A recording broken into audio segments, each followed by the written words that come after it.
Amém, queridos? Eu quero deixar essa reflexão aqui. O apoio da nossa fé. Esse é o tema. O apoio da nossa fé. Olha lá. Colossenses capítulo 2, versículo 4 diz assim: Eu lhes digo isso para que ninguém os engane com argumentos aparentemente convincentes. Outra tradução, que é a que eu gosto, acho que é a João Ferreira de Almeida, que diz: eu digo isto para que ninguém vos engane com palavras persuasivas. Então, que ninguém te engane com argumentos aparentemente convincentes. Porque existe tipos de argumentos, né, ou palavras persuasivas, que aparentemente convence você. Rapaz, essa pessoa me falou isso e isso. Não é que isso faz sentido, mas faz sentido? Ou aparentemente faz sentido? Então precisamos analisar, porque, por exemplo, se eu pego qualquer texto bíblico e leio para você, você pode dizer bem assim: bom, mas o irmão leu um texto bíblico, então aparentemente o que o irmão leu faz sentido. Por quê? Porque o irmão está lendo o quê? A Bíblia. Então o irmão leu aí Malaquias 3,10, que diz que é para trazer os dízimos à casa do Senhor. Se está na Bíblia, aí o crente diz: eu creio, né, irmão? Porque é a palavra de Deus. Então são argumentos aparentemente convincentes. Mas não está dentro de uma revelação. Não está dentro de um entendimento perfeito dentro do seu contexto. Então, se nós pegarmos também o texto, qualquer texto fora do seu contexto, aparentemente vai trazer uma sensação de que é Deus falando. Sim, mas Deus falando sobre que aspecto? Para que povo? Sobre que contexto? Qual era o assunto que estava sendo tratado ali? Não, irmão, está na Bíblia. Ô, irmão, você é muito chato. Se está na Bíblia, a Bíblia é a palavra de Deus. Quando Paulo fala isso, irmão, você está pensando que Paulo estava usando uma cartilha? Não, Paulo estava falando isso aqui justamente de pessoas usando as Escrituras, não o Novo Testamento, que ainda não estava ali compilado, né? Mas usando o Velho Testamento. Paulo disse: vocês tomem cuidado com pessoas enganando vocês com argumentos aparentemente convincentes, ou seja, com palavras persuasivas, usando a lei de Moisés, usando a Bíblia para convencer vocês de algo que não é bem assim, que não é por aí.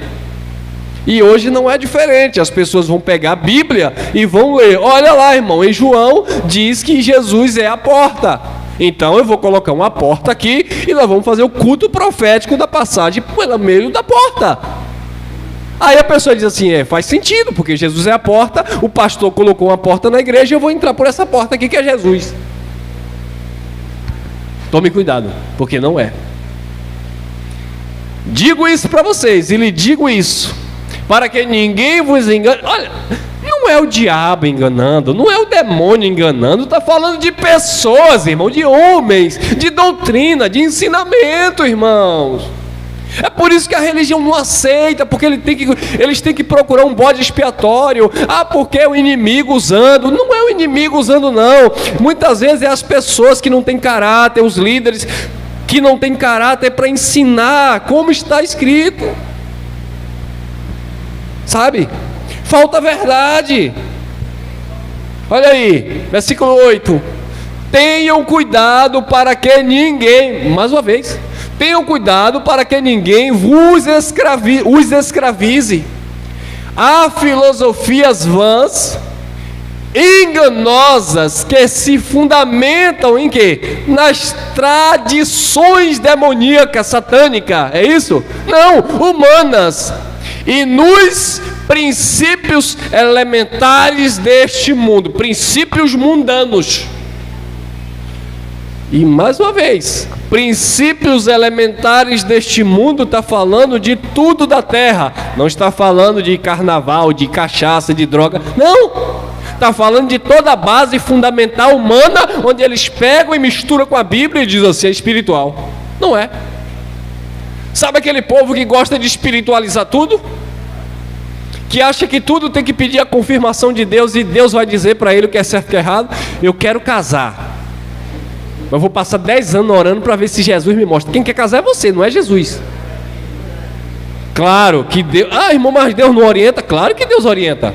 Claro que se você é crente, se você sabe a vida que você quer seguir, quando você bater o olho nele ou nela, naturalmente o próprio Espírito vai te mostrando ali, dando os sinais. Mas não é Deus que vai fazer teu casamento.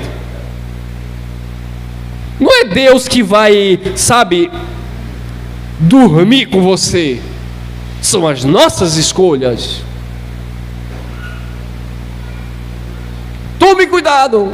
Mas Deus não falou nada comigo sobre isso. Deus tem que falar alguma coisa para você a meu respeito.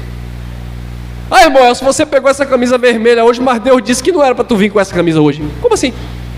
Isso acontece na religião.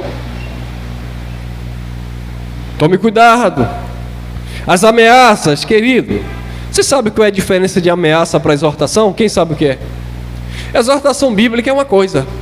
É você ler a palavra e exortar dentro da palavra, aconselhar dentro da palavra, ensinar dentro da palavra, não necessariamente bater de frente com aquela situação sobre aquela pessoa.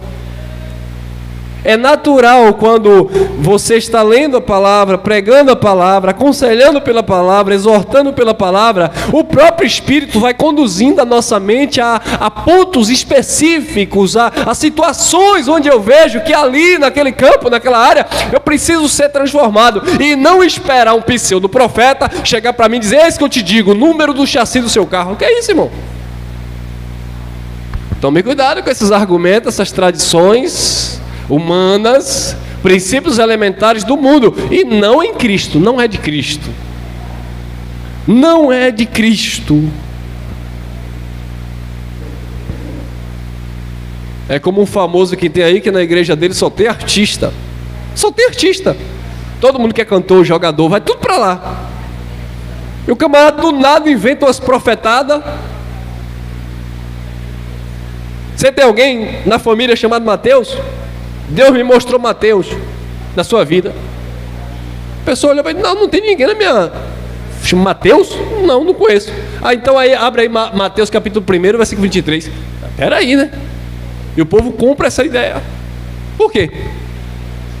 Sendo escravos por filosofias enganosas, palavras persuasivas, não segundo a direção de Cristo. A minha pergunta é: onde está o apoio da tua fé? A sua fé está apoiada em quem? Nos homens? Nas tradições do mundo? Nos princípios elementares do mundo? Tradições humanas? Ou em Cristo?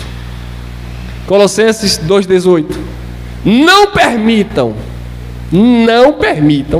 que ninguém que tenha prazer numa falsa humildade e na adoração de anjos os impeça de alcançar o prêmio. Tal pessoa conta, olha que coisa, conta detalhadamente a visão de quem? É dele, não é de Deus. Eles contam detalhadamente as suas visões. Visão aqui tem interpretação, tá, gente? Visão aqui não é visagem, não é você ver alguma coisa. Visão também aqui é entendimento. É como se o irmão chegasse aqui, o irmão Elcio, fosse passar a minha visão acerca de um determinado assunto. Eu não entendo nada da área de medicina. Aí de repente eu chego aqui e passo a minha visão acerca da medicina. Não, porque eu acho que... Não, você entende disso? Não. Mas o meu argumento é tão forte, convincente, que convence um leigo que eu entendo alguma coisa de medicina. Isso é visão. É como se fosse também uma visão de um empreendedor. Ele entende de negócio, ele tem visão para o negócio. É nesse sentido também. Mas na religião não ensina isso. Na religião, visão é Eliseu ver o anjo, é você fechar o olho aqui e aparecer no céu, é você ser arrebatado no inferno. O Espírito Santo foi profetizado lá em Joel capítulo 2, versículo 28. E diz que nos últimos dias Deus iria derramar do Espírito, os velhos iriam profetizar, os jovens, os velhos teriam visões. Aí o crente hoje ele diz assim: Deus me deu uma visão, me mostrou você assim assado. Não, irmão, Ter visão ali é ter entendimento. Entender, compreender. Deus nos deu visão em graça. Nós estávamos cegos, agora nós enxergamos. Estamos vendo. Então tome cuidado para que ninguém que tenha prazer em uma falsa humildade. O que é isso, irmão Elcio? Eu não preciso interpretar aqui, irmão, mas eu vou só pincelar. Sabe aquelas pessoas que aparecem para você muito espiritual? São tão espiritual que não se veste assim o assado.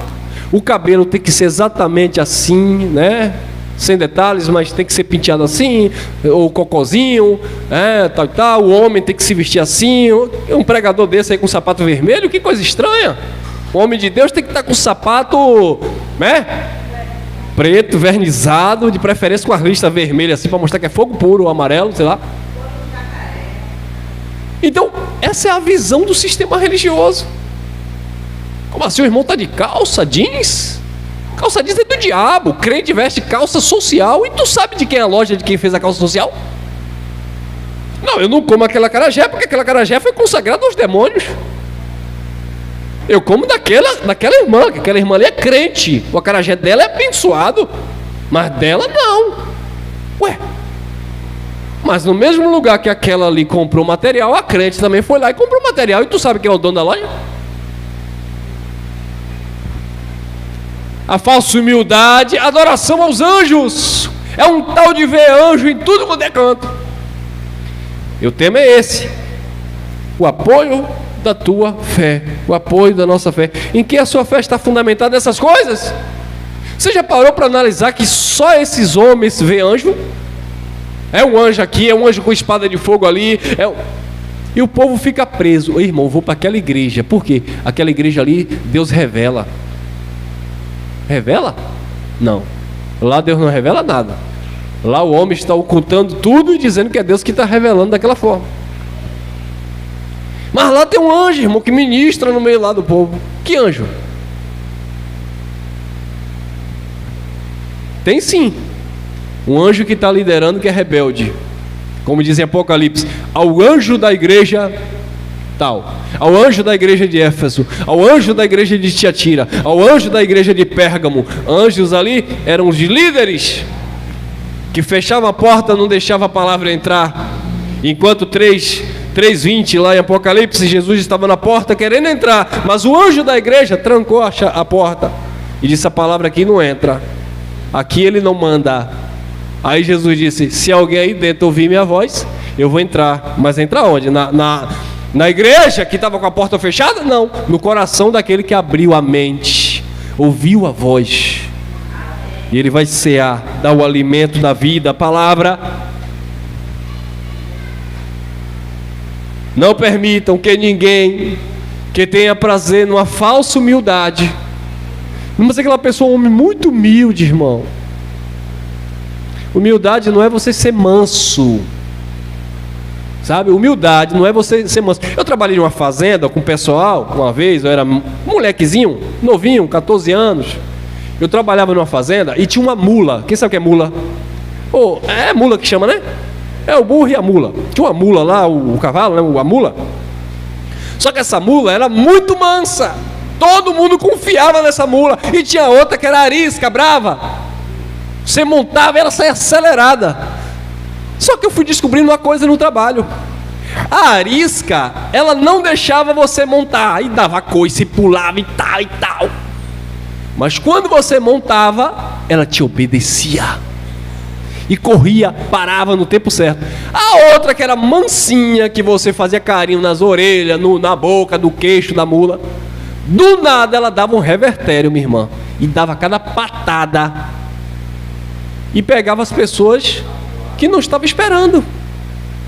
Era falsa mansidão, que estourava de uma vez e acabava com tudo. Então, muitas pessoas aparecem para você assim, muito mansa, muito humilde, muito cheia de Deus. Para quê? Só para te gabelar, te conquistar, te atrair. Falsa humildade. Vê anjo em tudo. Tome cuidado, olha lá. adoração a anjo, os impeça de alcançar o prêmio. Muitas vezes você deixa de alcançar o prêmio do conhecimento da verdade de Deus, porque os homens estão impedindo. É muito homem manso, é muito líder manso. Não, porque Deus, tá, e aquela carinha de choro e até... Mas não tem verdade.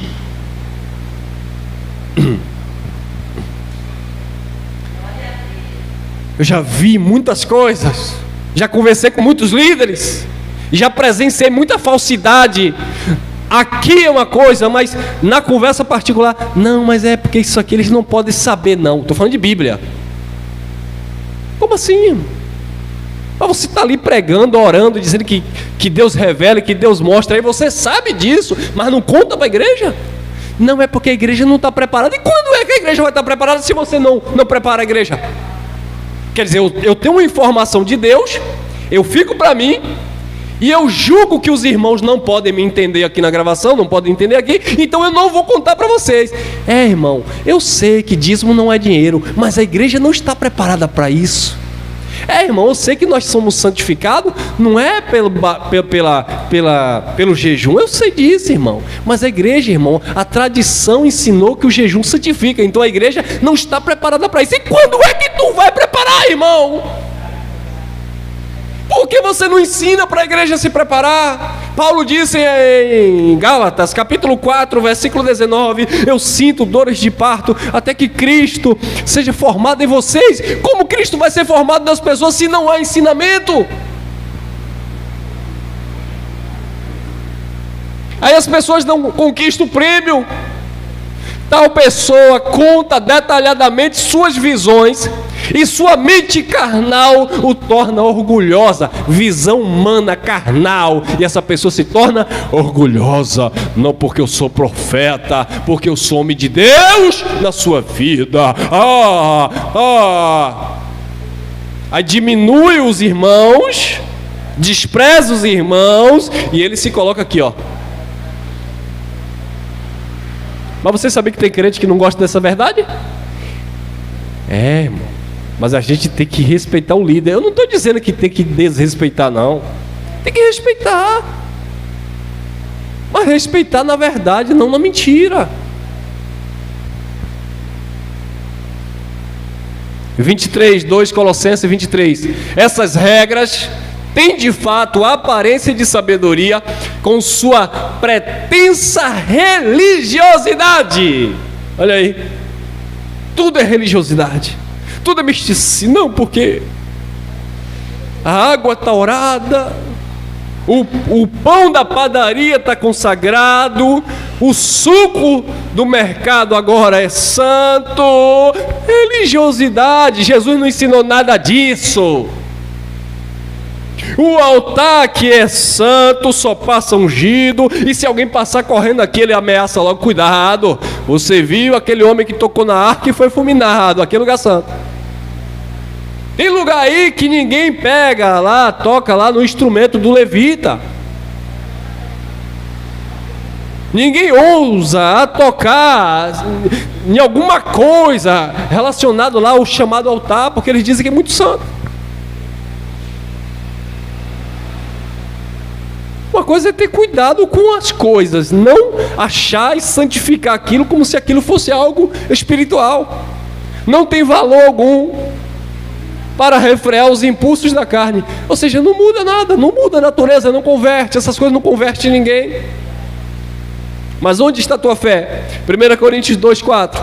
A minha linguagem, disse Paulo, e a minha pregação não consistiram em palavras persuasivas de sabedoria, mas em demonstração do Espírito de poder. Agora o poder de quem? De Paulo? 5. Para que a vossa fé não se apoiasse na sabedoria dos, mas no poder de Deus. A minha fé precisa estar no poder de Deus. Irmão Elcio, então, irmão, tem que ser no poder. Mas o que é poder? Como foi que a tua mente foi conduzida? Poder de Deus é o irmão falar em língua estranha, A irmã roda aí igual uma panela de pressão. Não, aqui não, você errou. Poder de Deus não é evangelho. Poder de Deus, irmão, é o pastor. Poder de Deus é avivamento, é pulo, é cai. Poder de Deus, irmão, é o pastor orar e a pessoa se levantar lá da cadeira de roda e tal. Vamos lá, Romanos capítulo 1, versículo 16. Porque não me envergonho do evangelho de Cristo, pois é o poder de Deus para a salvação de todo aquele que nele crê. Primeiro dos judeus e também dos gregos não judeus. O poder de Deus é o poder de Deus por meio de Cristo para salvar o homem. Esse é o poder de Deus. É o poder dele. Ele conseguiu fazer o que ninguém fez. Ele fez o que ninguém conseguiu. Isso é poder. Isso é poder. Ele foi o único que teve o poder sobre a morte. Poder, ressuscitou dentre os mortos. Ele foi o único que conseguiu cumprir a lei. Poder de Deus, ninguém cumpria. Ele foi o único que foi para a cruz, e na cruz ele declarou: está consumado. Poder de Deus. Não é o homem com seu poder, é ele com o poder dele. E Paulo disse: a vossa fé tem que estar apoiada no poder de Deus e não na sabedoria do homem. Amém, meus irmãos? Fique com essa reflexão. Graça e paz.